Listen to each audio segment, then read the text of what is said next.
क्या सोनाली कस्बे जी? हो सर। हाँ, तो मैं क्या करता हूँ, अभी एक आपको स्लाइड दिखाता हूँ। हाँ, उस स्लाइड के अनुसार आपका पाठ्यक्रम है। ठीक है? ठीक है, हाँ स्लाइड सर। स्लाइड शो चल रहा है, मैं स्क्रीन दिखा रहा हूँ, आप देखिए।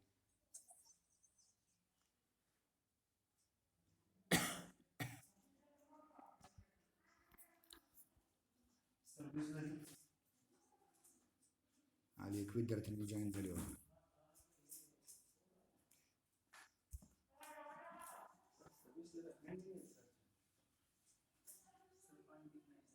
हे गरम पाणी पितो ना, बाहेरचं गरम पाणी पितो ना जास्त.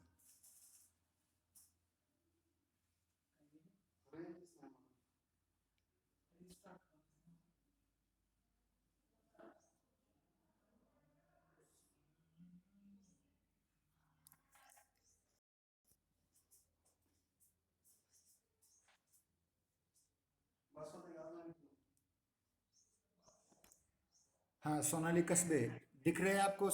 पीपीटी दिख रही है? हेलो? हाँ सर, दिख रही है। हाँ, ठीक है. दिख रही है सर। हाँ, ठीक है, ठीक है. ठीक है, मैं बता रहा हूँ, आप देखेंगे कि हाँ डॉक्टर, सर। हाँ, डॉक्टर बाबासाहेब आंबेडकर मराठवाडा विश्वविद्यालय औरंगाबाद संलग्न तपस्वी पब्लिक चॅरिटेबल ट्रस्ट युक्ति संचलित वेंकटेश महाजन वरिष्ठ महाविद्यालय उस्मानाबाद प्रस्तुत करते हैं हिंदी विभाग द्वारा प्रयोजन मूलक हिंदी भाग 1, जो बीए द्वितीय वर्ष हिंदी ऐच्छिक प्रश्न पत्र क्रमांक 6 के लिए निर्धारित पाठ्यक्रम है. प्रयोजन मूलक हिंदी 1. ध्यान रहे, गत वर्ष आपने उपन्यास, कहानियां, नाटक और एकांकियां पढ़ी हैं. इस वर्ष आपको साहित्य नहीं अपितु भाषा के बारे में पढ़ना है. मतलब आपने अब तक लिटरेचर पढ़ा, आज आपको भाषा पढ़नी है, लैंग्वेज पढ़नी है. तो ये पाठ्यक्रम क्या है, उससे पूर्व हम ये देखने का प्रयास करेंगे कि इस पाठ्यक्रम का उद्देश्य क्या है. पहला उद्देश्य है हिंदी भाषा के विविध रूपों का परिचय.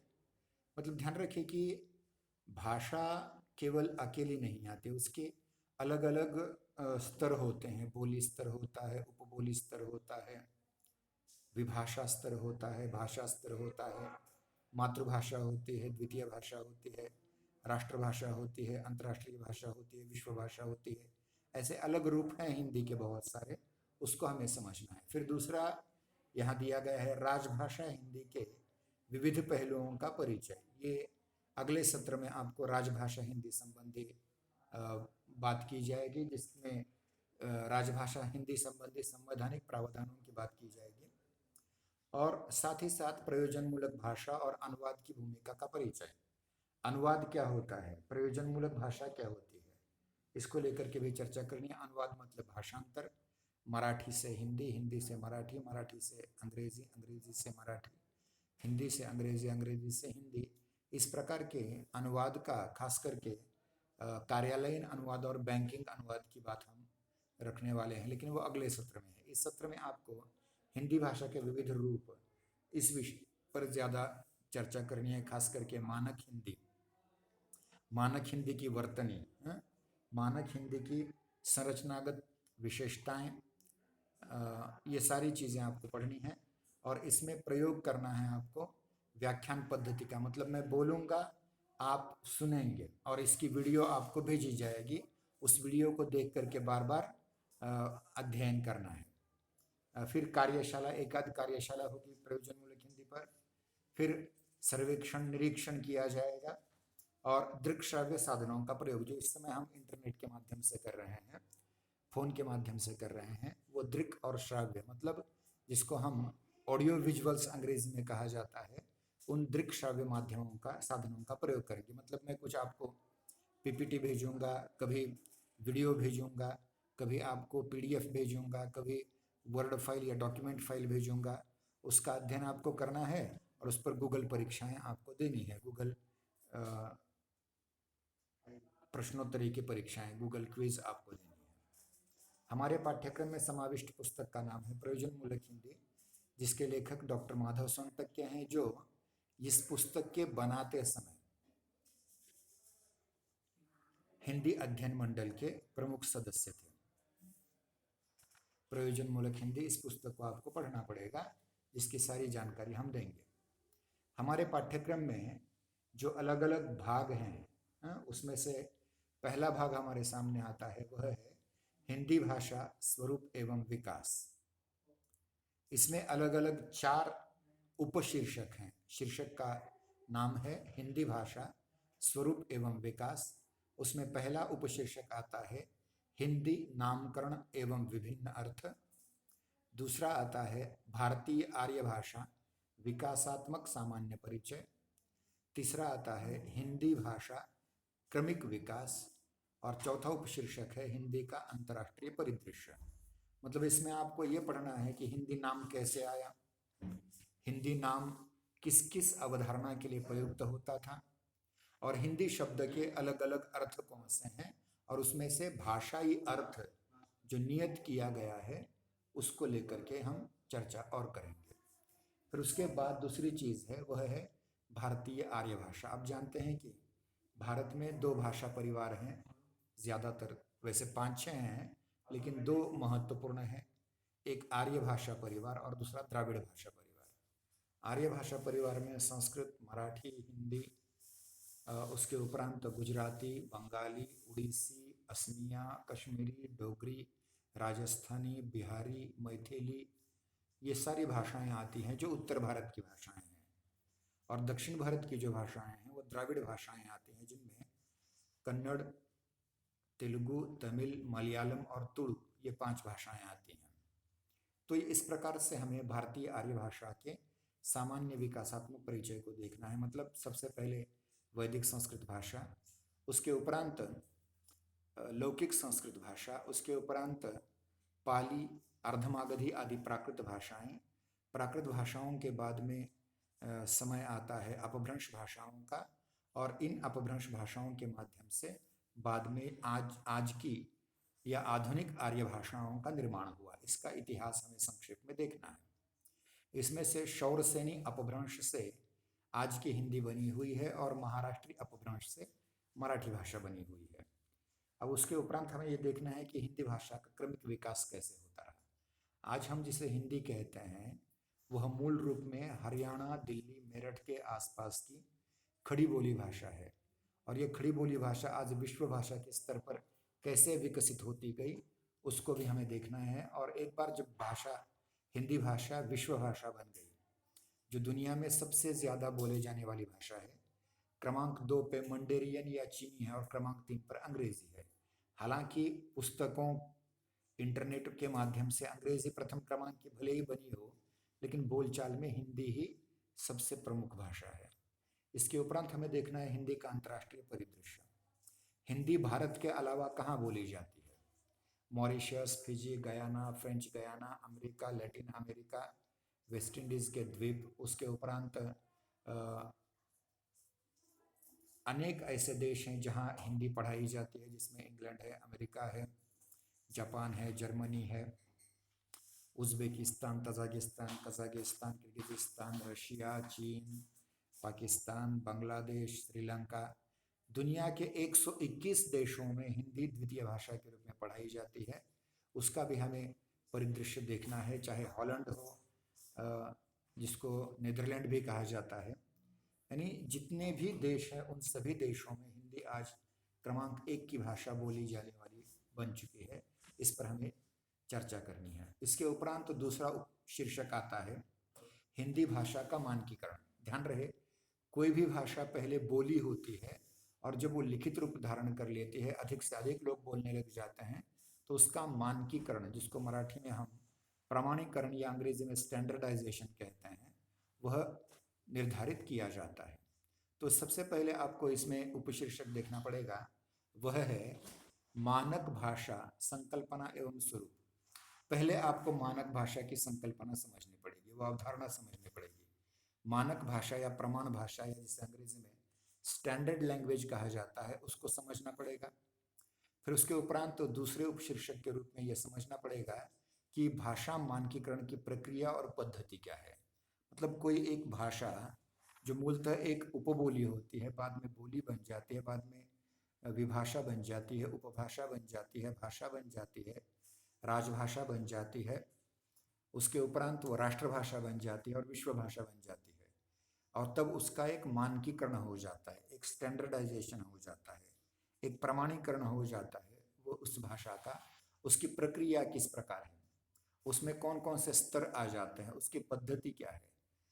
उसके उपरांत मानक भाषा के लक्षण एवं विशेषताएं, मानक भाषा की कौन सी महत्वपूर्ण विशेषताएं हैं जिससे वो अन्य बोलियों से अलग होती है, इस पर चर्चा करनी है। उसके बाद में मानक हिंदी, जिसको प्रमाण हिंदी कहा जा सकता है, स्टैंडर्ड हिंदी कहा जा सकता है, परिनिष्ठित हिंदी कहा जा सकता है, संस्कृत निष्ठ हिंदी कहा जा सकता है, उसके स्वरूपगत लक्षण कौन कौन से हैं और उसकी विशेषताएं कौन सी हैं, इस पर भी हम डिटेल में चर्चा करेंगे।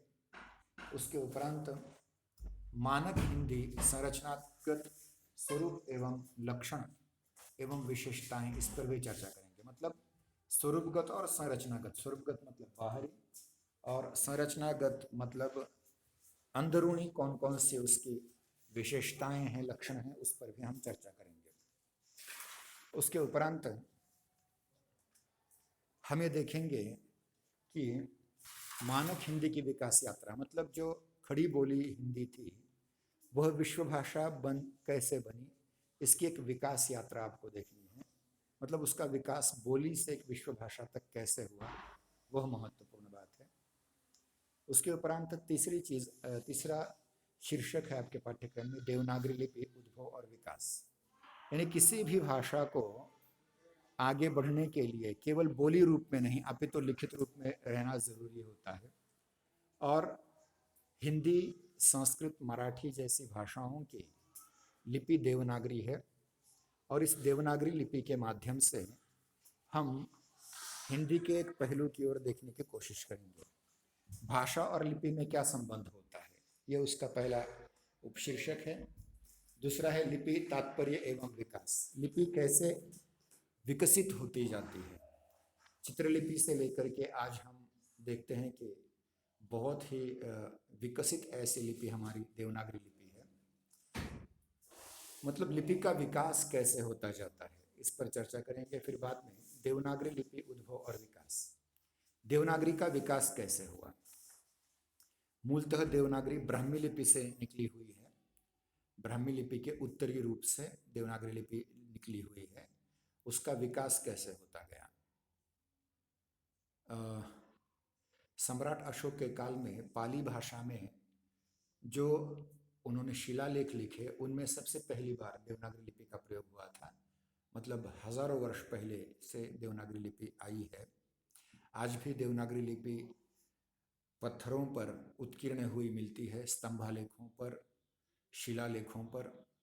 उसका विकास कैसे होता गया और आज देवनागरी लिपि कंप्यूटर के लिए भी सर्वोत्कृष्ट वैज्ञानिक लिपि कैसे मानी जाती है, इसको लेकर के हम अगली चर्चा करेंगे। वो देवनागरी लिपि की वैज्ञानिकता, विज्ञान पर आधारित ये जो लिपि है इसमें किस प्रकार से अलग अलग उच्चारण अवयवों से एक क्रम जो है उस क्रम को लेकर के यहाँ चर्चा अवश्य की जा सकती है। इसमें इस लिपि चिन्ह, इसमें जो लिपि चिन्ह हैं वो किस प्रकार से स्वर व्यंजनों में आबद्ध हैं, व्यंजनों में भी कंठ, तालव्य, मूर्धन्य, दंत्य, औष्ठ्य, अंतस्थ, ऊष्म, संयुक्त वर्ण कैसे हैं, जो दुनिया की किसी भी लिपि में नहीं है वो यहाँ दिखाई पड़ेगी। इतना ही नहीं, आज हम देखते हैं कि इलेक्ट्रॉनिक माध्यमों में देवनागरी लिपि कैसे प्रयुक्त हो रही है। जैसे ये जो पीपीटी आप देख रहे हैं वो इलेक्ट्रॉनिक माध्यम में मंगल नाम के फॉन्ट में आप देख रहे हैं। ये इलेक्ट्रॉनिक माध्यम में मंगल फॉन्ट किस प्रकार से प्रयुक्त किया जाता है और इलेक्ट्रॉनिक अन्य माध्यम जैसे दूरदर्शन है, जैसे कंप्यूटर है, इन सब में देवनागरी लिपि का प्रयोग किस प्रकार होता है, इस पर भी हम चर्चा करने की कोशिश करेंगे। अगला भाग है, अगला पाठ्यक्रम का भाग आ जाता है, वह है प्रयोजन मूलक हिंदी, जिसमें आपको ये देखना है कि प्रयोजन मूलक हिंदी का स्वरूप क्या है और उसकी विशेषताएं क्या है। इसमें भी पुनः 3 उपशीर्षक हमें देखने हैं। वह है प्रयोजन मूलक हिंदी तात्पर्य एवं विशेषताएं, दूसरा है प्रयोजन मूलक हिंदी परिभाषा एवं स्वरूप, स्वरूपगत विशेषताएं, और तीसरा प्रयोजन मूलक हिंदी प्रयोग क्षेत्र और प्रयुक्तियां। इसमें हमें ये देखना है कि प्रयोजन मूलक हिंदी, पहले ये समझना है कि प्रयोजन मूलक भाषा क्या है, उसके उपरांत जिसको अंग्रेजी में फंक्शनल लैंग्वेज कहा जाता है, मराठी में जिसे उपयोजित भाषा कहा जाता है, उसे ही हिंदी नाम है प्रयोजन मूलक हिंदी।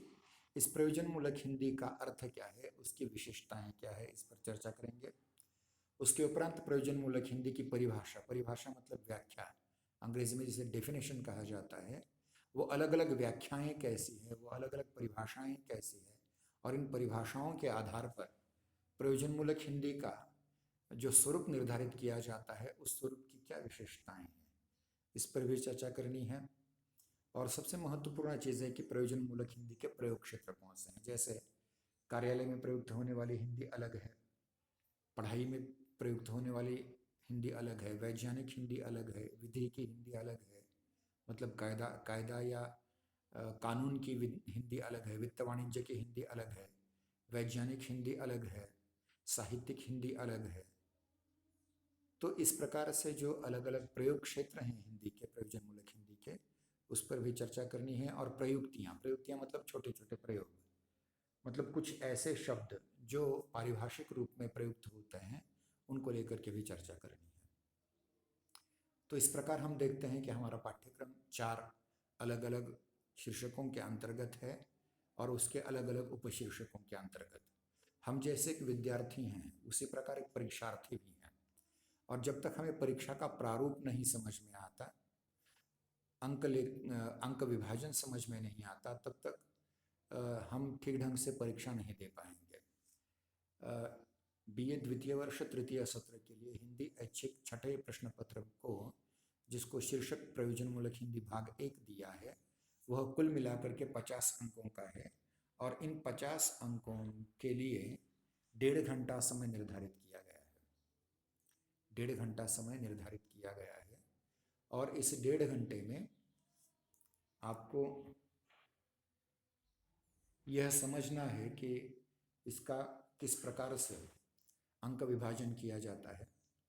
पहले प्रश्न को विकल्प समेत लघुत्तरी प्रश्न होगा 10 अंकों के लिए।